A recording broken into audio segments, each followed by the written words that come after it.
He never chased her. She noticed him across the room. She found reasons to be near him. She laughed louder when he was close. She created opportunities for conversation. He was pleasant, engaged, but never eager, never pursuing, never communicating the desperate interest she had seen in every other man. And she could not stop thinking about him.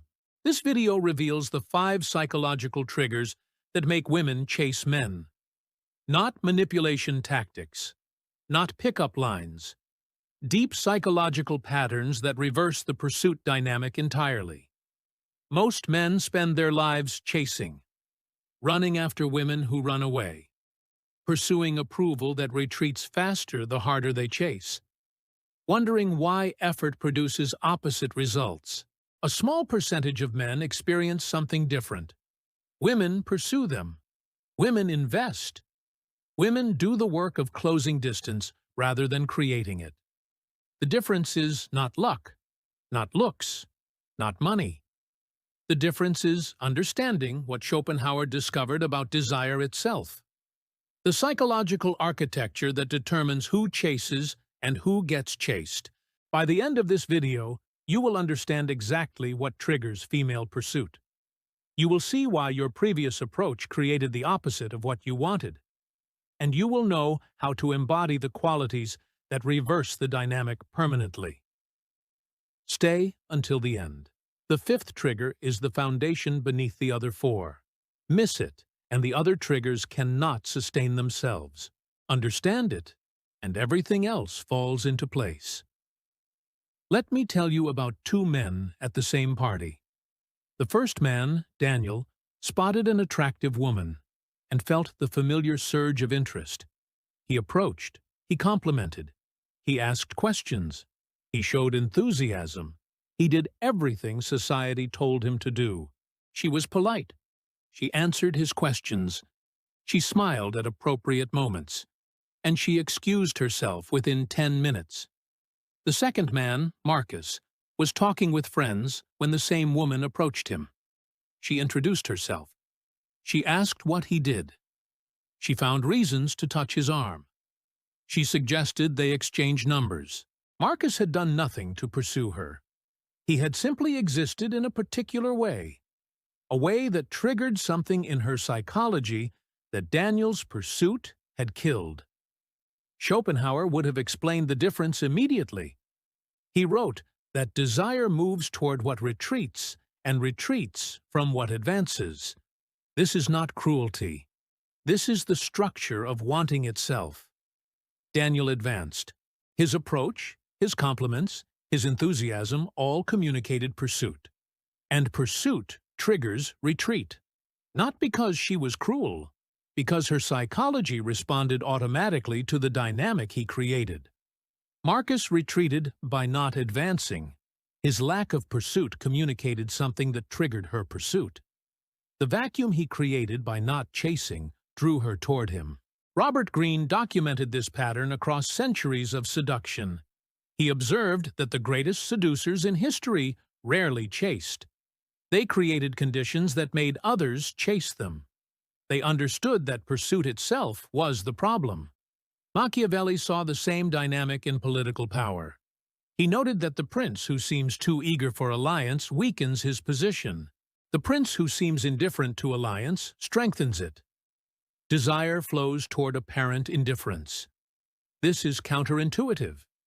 Everything in your conditioning says to show interest, to pursue what you want, to make effort visible. But in attraction, visible effort often destroys what it seeks to create. Freud would connect this to the pleasure principle. He observed that the unconscious mind values what is difficult to obtain. Easy acquisition triggers suspicion. If something comes too freely, something must be wrong with it. Daniel came too freely. His interest was immediate and obvious. Her unconscious registered this as low value, not because he was low value, because his behavior communicated low value. Marcus was not freely available. His interest was unclear. His investment was uncertain. Her unconscious registered this as high value, not because he was necessarily higher value than Daniel, because his behavior communicated high value. Jung would add that female psychology contains an archetypal hunter instinct.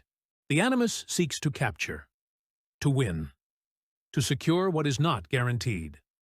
When the prize is already won, the hunt cannot occur. When the prize remains uncertain, the hunt activates. Daniel eliminated the hunt by offering himself immediately. Marcus preserved the hunt by remaining uncertain. Her archetypal programming responded accordingly. The 5 triggers I will reveal all create conditions where female pursuit activates. They are not tricks. They are not manipulations. They are ways of being that align with how desire actually operates. These triggers work because they work with human nature rather than against it. They do not force desire. They create conditions where desire emerges naturally. In the next segment, I reveal the first trigger, the one that keeps her mind engaged when you are not present, the quality that makes you occupy her thoughts more than men who are actually there. The first trigger is strategic unpredictability. Schopenhauer observed that the mind engages most intensely with what it cannot predict. Certainty creates boredom. Uncertainty creates fascination. The puzzle that cannot be solved holds attention indefinitely. When a woman can predict your every response, her mind stops working on you. You become solved, categorized, filed away in her mental landscape as a known quantity. But when she cannot predict you, her mind keeps returning, trying to understand, trying to anticipate, trying to solve the puzzle that refuses to resolve. This mental engagement is the foundation of obsession. She thinks about you because she has to, because the pattern recognition systems in her brain cannot complete their work, because you remain an open loop that demands closure. Robert Greene identified this as the key to lasting seduction. He documented how unpredictable figures throughout history maintained fascination for decades. Their inconsistency was not weakness. It was strategy. Here is how strategic unpredictability operates. You are warm, then cool. Not cold, just less warm. The contrast creates uncertainty. Was it something she did? Has something changed? Her mind engages trying to understand. You respond quickly sometimes, slowly other times. No pattern she can identify. She cannot predict when your attention will arrive, so she waits. She checks. She anticipates. You share, then withhold. Some things you reveal freely. Other things remain hidden. She knows enough to be interested, not enough to be satisfied. The gaps become spaces her imagination fills. Daniel was perfectly predictable. His interest was constant. His responses were immediate. His warmth never varied. She knew exactly what she had, and knowing exactly killed her interest in knowing more. Marcus was strategically unpredictable. His interest seemed to fluctuate. His availability varied. His depth revealed itself gradually and inconsistently. She could not map his territory, so she kept exploring. Machiavelli would recognize this as maintaining strategic ambiguity. He wrote that the prince who is fully understood loses power. The prince who remains somewhat mysterious maintains it. Ambiguity is not weakness. It is resource. The sophistication lies in the word strategic. Random unpredictability creates confusion and frustration. Strategic unpredictability creates fascination. The difference is intentionality. Random unpredictability follows no logic. Strategic unpredictability follows internal logic that she cannot quite decipher. There are patterns, but she cannot fully grasp them. This partial comprehension is more engaging than either complete understanding or complete confusion. Freud connected this to the compulsion to repeat. He observed that the mind returns again and again to unresolved situations. It seeks closure. It needs completion. The situation that remains open pulls attention back repeatedly. You become an unresolved situation, not through dysfunction, through strategic incompleteness. You give enough to create interest, not enough to create satisfaction. The gap between interest and satisfaction generates pursuit. Jung would add that unpredictability activates the animus. The masculine archetype within women contains challenge-seeking energy. The predictable man does not engage this energy. The unpredictable man does. When she cannot fully predict you, her animus activates. She begins to hunt, to seek, to try to capture what remains elusive. This activation transforms her from passive recipient to active pursuer. The practical application requires calibration. First, vary your response patterns. Do not always respond immediately. Do not always respond slowly. Let timing remain uncertain without becoming unreliable. Second, alternate emotional temperature. Warmth followed by warmth becomes invisible. Warmth followed by neutrality followed by warmth becomes noticeable. The contrast creates the texture she remembers. Third, reveal yourself in non-linear fashion. Do not deliver your story in chronological order. Let her discover pieces that do not immediately connect. Let her mind do the work of assembly. Fourth, maintain some genuine mystery, not manufactured mystery. Actual dimensions of yourself that you do not share casually. Depths that require investment to access. Parts of yourself that remain for deeper connection. Epictetus would caution against performing unpredictability. He taught that authenticity is the foundation of all virtue. If your unpredictability is pure performance, it will eventually be discovered. The strategy must emerge from genuine complexity, not manufactured confusion. Marcus Aurelius would add that strategic unpredictability aligns with natural variation. No person is constant in every moment. Moods shift. Priorities change. Energy fluctuates. Strategic unpredictability is simply allowing natural variation to remain visible rather than suppressing it. Daniel suppressed his variation. He showed only constant interest, constant availability, constant enthusiasm. He thought consistency demonstrated reliability. It demonstrated monotony. The men who trigger chase embrace variation. They do not perform inconsistency. They simply do not hide the natural fluctuations that exist in every human being. Nietzsche would connect this to the will to power. He observed that the most vital individuals contain multitudes. They are not single notes, but symphonies. The woman who encounters such a man finds endless exploration. The woman who encounters a single note finds nothing left to hear.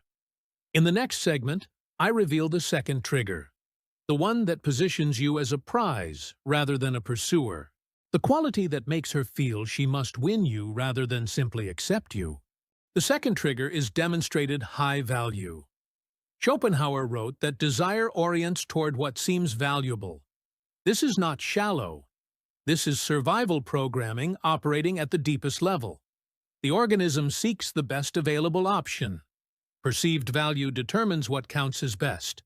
The key word is demonstrated, not claimed, not implied, shown through observable evidence. Daniel claimed value through his words. He talked about his accomplishments. He mentioned his successes. He tried to impress through verbal presentation. But words are cheap. Anyone can claim anything. Her unconscious mind discounts verbal claims automatically. It has been deceived too many times by men who talked better than they performed. Marcus demonstrated value through observable evidence, how others responded to him, how he carried himself, how he handled situations that arose naturally. His value was visible in behavior. not audible in claims.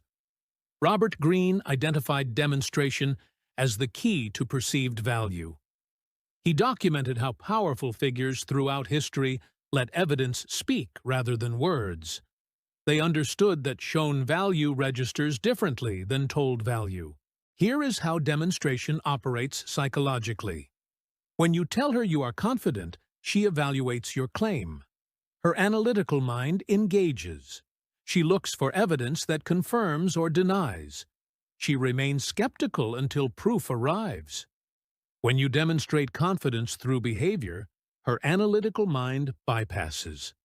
The evidence enters directly. No claim to evaluate. Just observable reality that registers without resistance. Freud would connect this to the reality principle. He observed that the unconscious distinguishes between wish and reality. Verbal claims exist in the realm of wish. What might be true? What you want to be true. Behavioral demonstration exists in the realm of reality. What actually is. Her unconscious responds to reality far more powerfully than to wish. Your demonstrated value is real. Your claimed value is potential. Potential does not trigger pursuit. Reality does. What constitutes demonstrated high value? First, social proof. How do others respond to you?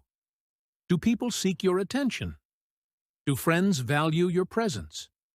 Do strangers treat you with respect? These observations tell her more than anything you could say. Daniel arrived alone and approached her from isolation. His social value was unknown.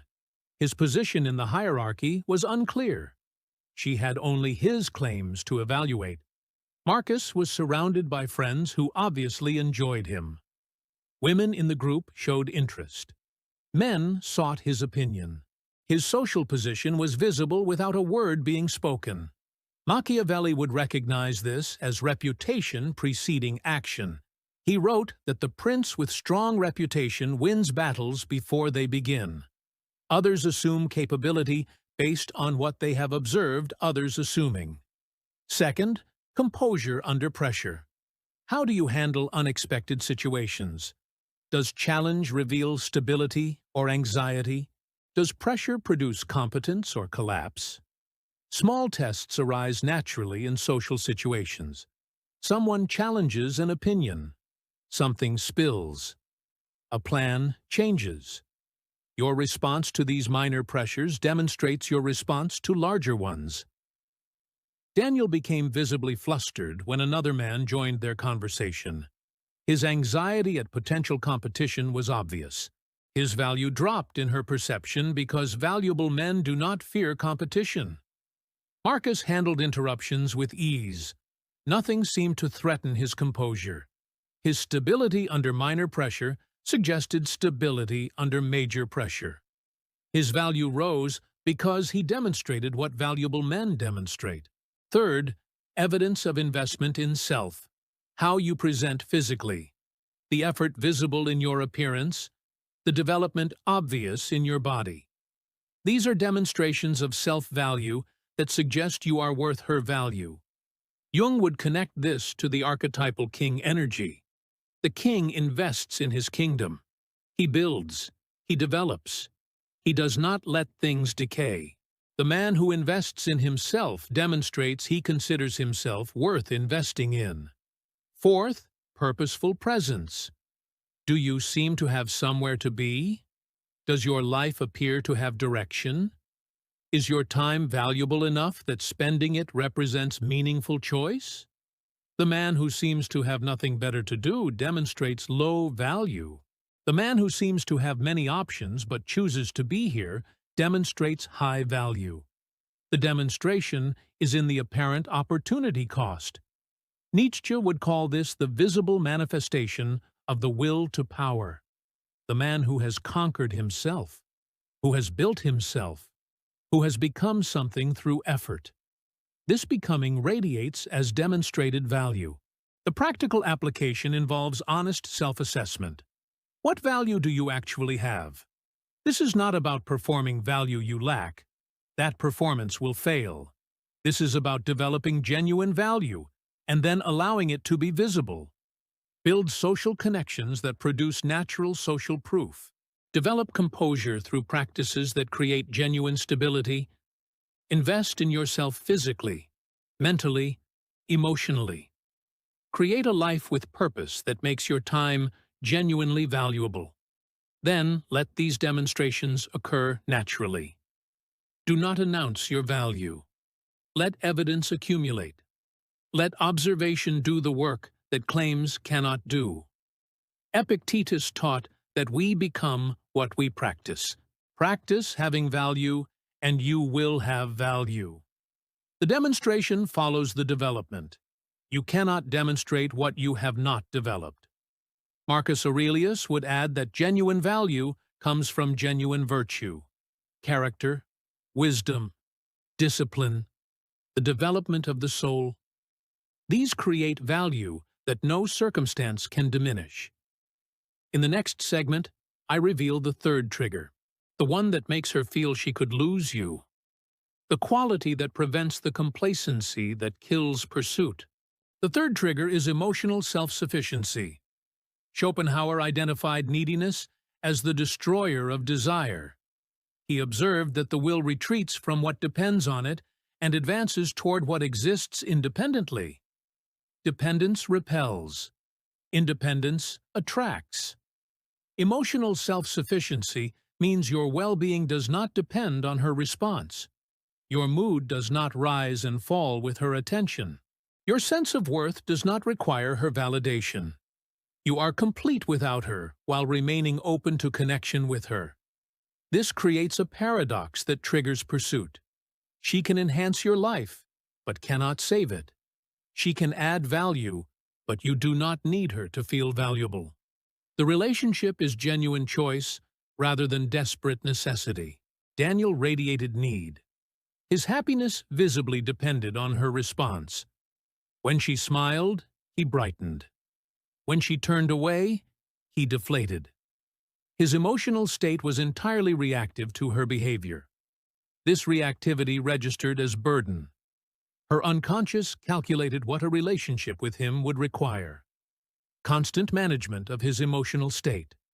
Responsibility for his happiness. The weight of being someone's entire source of worth. She withdrew not from cruelty, but from self-preservation. The cost of his need was too high. Marcus radiated sufficiency. His mood remained stable regardless of her response. He enjoyed her attention without requiring it. His emotional state seemed to exist independently of her behavior. This independence registered as freedom. A relationship with him would not require managing his emotions. His happiness was his responsibility. She could choose to be with him without choosing to become his emotional caretaker. Robert Greene documented how this independence triggers pursuit. He observed that we value what seems self-sufficient. The person who needs us becomes invisible. The person who wants us while not needing us becomes fascinating. Freud would connect this to object relations theory. He observed that early experiences shape how we perceive others. The needy person resembles the dependent child. The self-sufficient person resembles the capable parent. We are drawn to capability. We flee from dependence. Jung would add that emotional self-sufficiency reflects individuation. The integrated self does not need external completion. It is whole on its own terms. This wholeness radiates as attractive energy that triggers approach rather than retreat. Here is how self-sufficiency manifests practically. First, your mood remains stable during interaction. When she responds positively, you do not visibly inflate. When she responds neutrally, you do not visibly deflate. Your equanimity suggests that your state comes from within rather than from her. This does not mean becoming robotic or unresponsive. You can enjoy her warmth without depending on it. The distinction is between appreciation and requirement. Daniel appreciated and required. His appreciation was visible because his requirement made it desperate. Marcus appreciated without requiring. His appreciation was visible but not desperate. The distinction was everything. Second, you maintain your own emotional reality. Her mood does not automatically become your mood. Her interpretation does not automatically become your interpretation. You can empathize without merging. Machiavelli would recognize this as maintaining sovereign territory. The prince who lets others' emotions dictate his own loses control of his kingdom. The prince who maintains his own emotional territory retains power. When her mood shifts, you can acknowledge it without matching it. When her interpretation differs from yours, you can hear it without adopting it. Your emotional self-sufficiency is your sovereignty. Third, you demonstrate that your happiness exists independently. You have sources of fulfillment beyond the relationship. Work that matters. Friends who energize. Pursuits that engage. Your life is full with or without her presence. This fullness does not mean she is unimportant. It means she is important for the right reasons, for what she adds rather than for what she fills, for enhancement rather than completion. Nietzsche would call this amor fati, love of your own fate, embrace of your own existence regardless of who shares it. This embrace creates attractive energy because it suggests vitality that does not depend on capture. The practical development of self-sufficiency requires genuine work. First, build internal validation systems. Learn to recognize your own worth without external confirmation. Practice generating positive emotional states through your own choices rather than others' responses. Second, create genuine sources of fulfillment beyond relationships. Invest in work that matters to you. Develop friendships that sustain you. Build a life that would be meaningful even if no romantic partner ever arrived. Third, practice equanimity in response to variable treatment. When someone responds positively, notice without inflating. When someone responds negatively, notice without deflating. Train your emotional state to exist independently. Marcus Aurelius practiced this daily. He wrote that external events have only the power we give them. The person who grants power to others' responses loses power over their own state. The person who retains power remains emotionally sovereign. Epictetus taught the same truth. He distinguished between what we control and what we do not. We do not control others' responses. We control our own reactions. Self-sufficiency is simply living this distinction. The woman who encounters emotional self-sufficiency faces something unfamiliar. Most men she meets radiate need.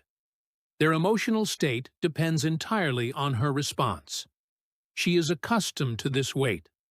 The man who does not need her stands out immediately. His independence creates space. His sovereignty creates intrigue.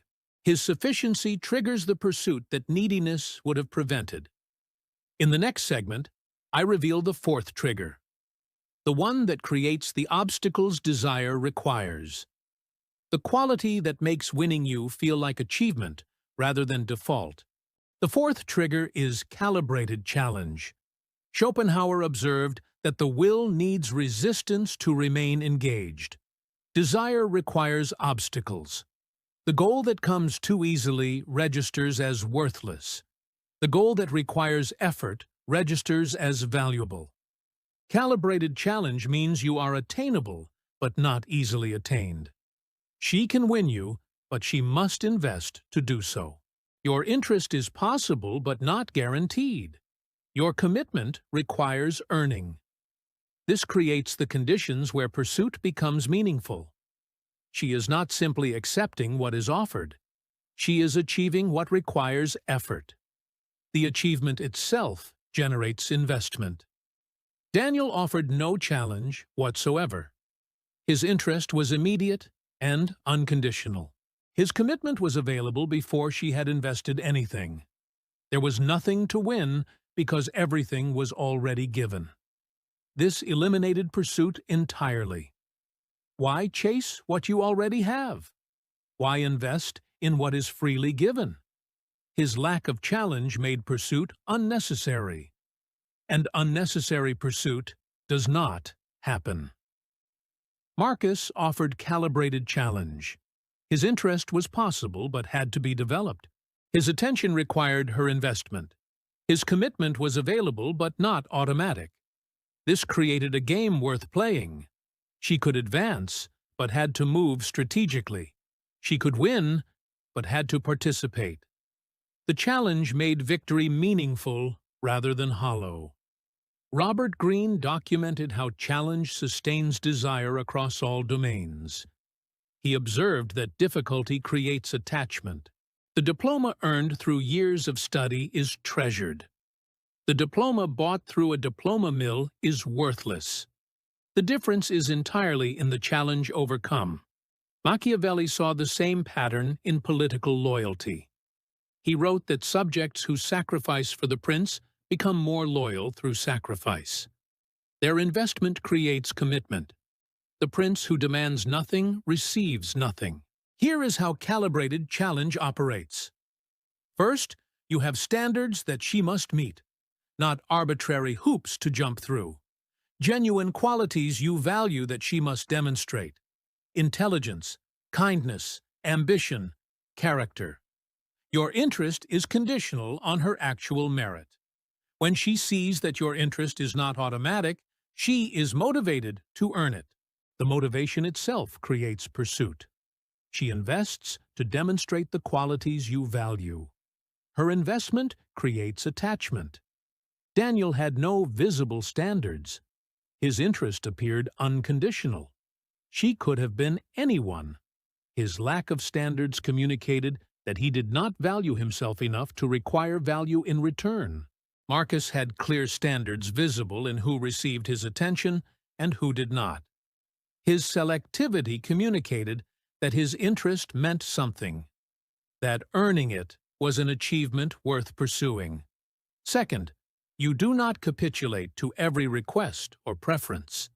You have your own positions that you maintain, your own priorities that you protect, your own direction that does not change simply because she prefers otherwise. This creates friction. Friction is challenge. Challenge creates the resistance that desire requires.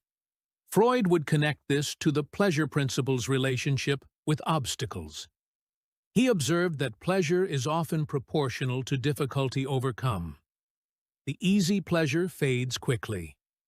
The earned pleasure persists. Third, your time and attention are rationed resources. You cannot always be available. You cannot always prioritize her preferences. Sometimes other commitments take precedence. Sometimes your own needs matter more. This scarcity creates challenge. She must compete with other demands on your attention. This competition makes winning your attention feel like winning. Jung would add that challenge activates the animus's conquering energy. The feminine psyche contains masculine elements that seek to capture and achieve. Without challenge, this energy has nothing to engage. With challenge, it activates fully. The calibration is crucial. Too much challenge becomes rejection. Not enough challenge becomes availability. The sweet spot is challenge that can be overcome with genuine investment. Daniel offered no resistance. His automatic interest communicated that she had already won without trying. There was no game to play, no achievement to pursue, nothing to activate her engagement. Marcus offered calibrated resistance. His interest could be increased through her investment. His attention could be earned through her effort. The game was winnable, but required participation. Nietzsche would frame this as the order of rank. He wrote that everything valuable is hard. Easy acquisition suggests low value. Difficult acquisition suggests high value. This is not arbitrary. It reflects something true about the relationship between effort and worth. The practical application requires self-respect. First, genuinely develop standards. Know what you actually value, what qualities matter to you, what character traits you require. These standards must be real, not performed. Real standards create genuine challenge.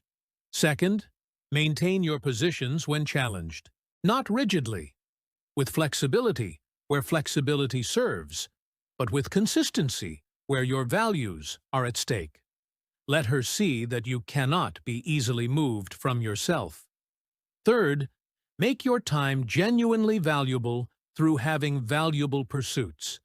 When other commitments take precedence, the precedence is real. Your challenge is authentic because your life is actually full. Marcus Aurelius would emphasize that challenge must emerge from genuine self-respect, not from game-playing or manipulation. The man who respects himself naturally has standards, naturally maintains positions, naturally values his time. Epictetus taught that self-respect is the foundation of all virtue. The man who respects himself requires respect from others. This requirement creates natural challenge. No manipulation necessary. In the next segment, I reveal the fifth and most important trigger, the foundation beneath the other four, the quality that makes everything else sustainable. The fifth trigger is authentic masculine presence. This is the foundation beneath the other four. Without it, unpredictability becomes manipulation. Value demonstration becomes performance. Self-sufficiency becomes coldness. Challenge becomes game-playing. With it, all four triggers become natural expressions of genuine development. They flow from who you are rather than what you do. They sustain themselves without effort because they emerge from authentic foundation. Schopenhauer wrote about the will expressing itself through the individual. Each person is a manifestation of universal will shaped by particular character. When that character is developed and expressed fully, it radiates something unmistakable. Authentic masculine presence is this full expression. The man who has become who he is, who has integrated his shadows, who has developed his capacities, who stands in his own nature without apology. Robert Greene would recognize this as the source of natural charisma. He documented how certain figures in history attracted others without apparent effort. Their presence itself was magnetic. Their authenticity created attraction that no technique could manufacture. Here is what authentic masculine presence contains. First, groundedness in your own being. You know who you are, not perfectly, not completely, but substantially. You have a relationship with yourself that does not depend on others' confirmation. You exist solidly in your own experience. Daniel was ungrounded. His sense of self shifted constantly based on feedback. He did not know who he was apart from how others responded to him.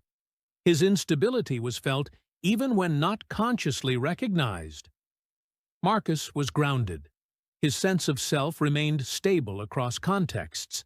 He knew his values, his capacities, his limitations.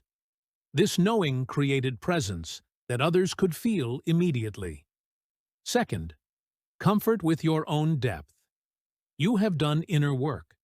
You have faced your shadows. You have integrated the parts of yourself you once rejected.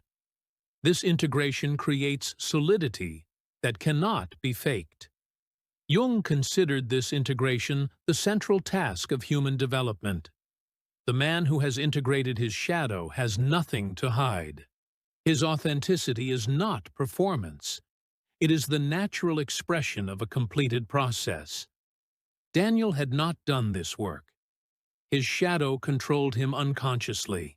His rejected parts leaked out in ways he could not control. His inauthenticity was felt even when not identified. Marcus had done this work. His depths were known to him. His shadows were integrated rather than suppressed. His presence carried the weight of genuine self-knowledge. Third, purposeful direction. You know where you are going. Not every detail, but the general direction. You have a sense of meaning that organizes your life. This direction creates forward energy that others feel. Nietzsche called this the will to power, expressing itself through becoming. The man who is becoming something radiates energy that attracts. The man who is stagnant radiates nothing. Fourth, comfort with polarized energy. You do not soften your masculine energy to make others comfortable. You do not apologize for being male. You carry masculine presence without aggression, but also without suppression. Freud would connect this to libidinal energy properly channeled. The man who has healthy relationship with his drives expresses them appropriately. This expression creates the polarity that triggers female response. Fifth, present moment awareness. You are here, not lost in thought, not distracted by anxiety, actually present in the current moment with full attention available. This presence is rare and immediately noticeable. Marcus Aurelius practiced this presence daily. He trained himself to be where he was, to engage fully with the current moment. His meditations are exercises in presence that anyone can practice. Here is why authentic masculine presence is the foundation. The other 4 triggers can be performed. Unpredictability can be manufactured. Value can be faked. Self-sufficiency can be pretended. Challenge can be gamed. But performance always fails eventually. The woman discovers that the unpredictability was calculated, that the value was inflated, that the self-sufficiency was act, that the challenge was manipulation. When the performance is discovered, attraction collapses. What seemed real was revealed as fake. Trust evaporates. Pursuit reverses into retreat. Authentic masculine presence cannot be performed because it is not performance. It is genuine development expressed naturally. The unpredictability that flows from it is real complexity. The value is real development. The self-sufficiency is real wholeness. The challenge is real standards. Machiavelli would recognize the difference between being and seeming. He wrote that the prince who seems virtuous without being virtuous will eventually be exposed. Only the prince who actually possesses the qualities he displays maintains power over time. The triggers work sustainably only when they emerge from authentic foundation. Without that foundation, they are tricks that eventually fail. With that foundation, they are natural expressions that sustain themselves indefinitely. The practical development of authentic masculine presence requires the deepest work. First, commit to genuine self-development. Not surface changes. Deep transformation. Therapy. Shadow work. Philosophical study. Spiritual practice. Whatever path leads you to actual self-knowledge and integration. Second, develop purpose that transcends relationships. Know what you would do with your life if no romantic partner ever arrived. Let that purpose organize your energy and direction. Third, practice presence, meditation, mindfulness, anything that trains you to be where you are rather than lost in thought or anxiety. Fourth, integrate your masculine energy. Do not apologize for being male. Do not suppress the drives and strengths that masculinity contains. Express them appropriately without either aggression or suppression.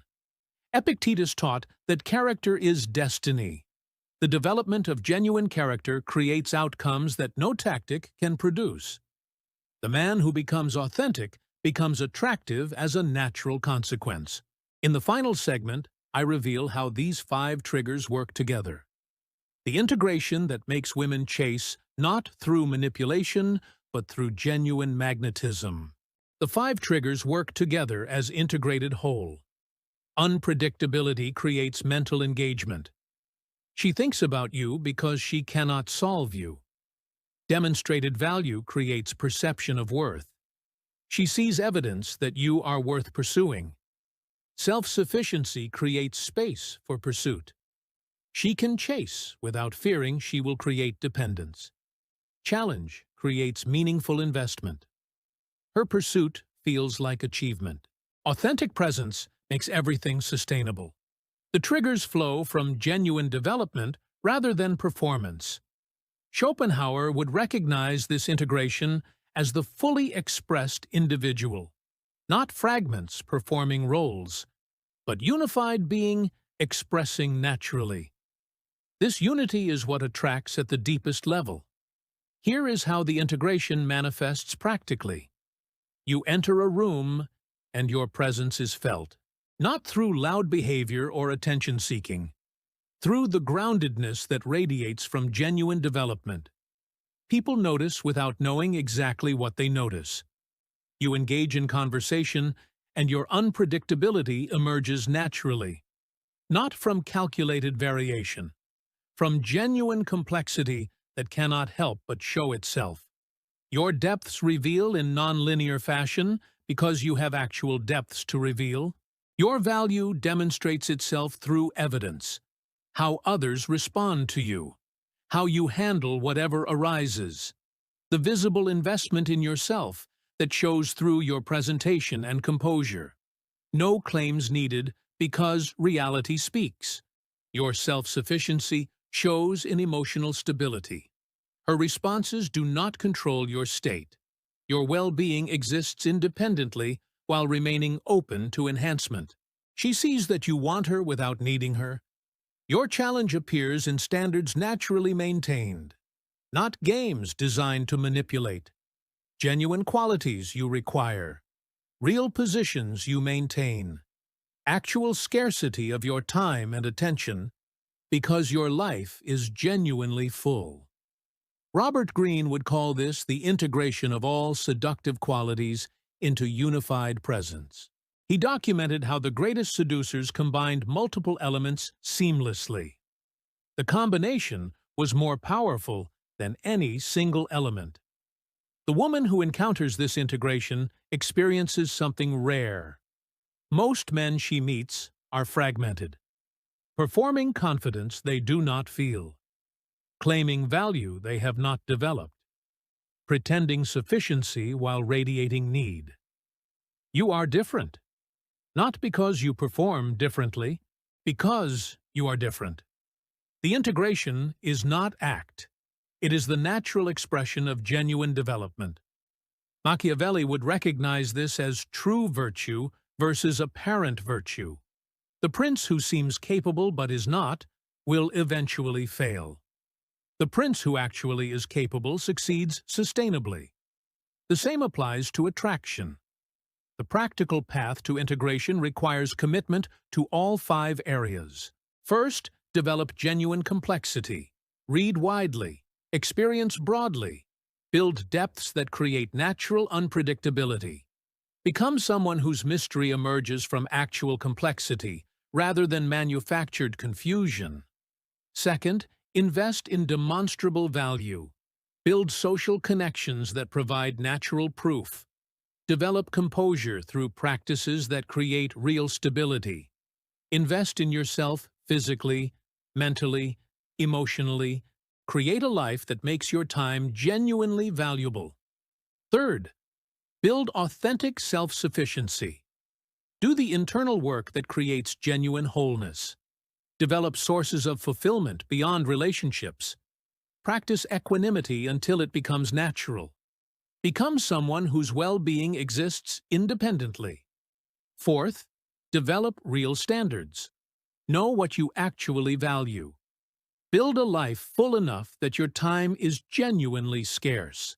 Maintain positions that matter to you. Create challenge through genuine self-respect rather than game playing. Fifth, and most importantly, commit to authentic masculine presence. Pursue genuine self-knowledge. Integrate your shadows. Develop purpose that organizes your life. Practice presence until you can actually be where you are. Jung would call this path individuation, the lifelong journey of becoming who you actually are. The man on this path becomes attractive naturally, not through technique, through development.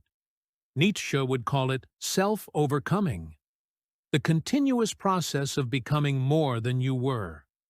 This becoming radiates as attractive energy. The man who is becoming draws others who want to be part of the journey. The integration takes time. These are not surface changes that happen in weeks. They are deep transformations that happen across years. But every step along the path creates improvement. Every development increases attraction. Daniel spent his life learning techniques. Pickup lines, attraction tactics, ways to game the system. He had some success, but the success never sustained. Eventually, the techniques were seen through. The manipulation was discovered. The attraction collapsed. Marcus spent his life developing himself. He did the deep work. He built genuine value. He cultivated authentic presence. His success sustained because it emerged from foundation rather than performance. The woman who chases Marcus is not responding to technique. She is responding to what he actually is. This response does not fade when techniques are discovered because there are no techniques to discover. Only genuine development that becomes more attractive as it becomes better known. Marcus Aurelius would counsel patience with this process. He wrote that growth happens gradually, that virtues develop through practice over time, that the man who persists in self-development eventually becomes what he practices. Epictetus would add that the process is the point. The goal is not to get women to chase you. The goal is to become someone worth chasing. The chase is a byproduct of genuine development. Focus on the development. The chase follows naturally. Schopenhauer's insight was that the will responds to specific qualities. These qualities can be developed.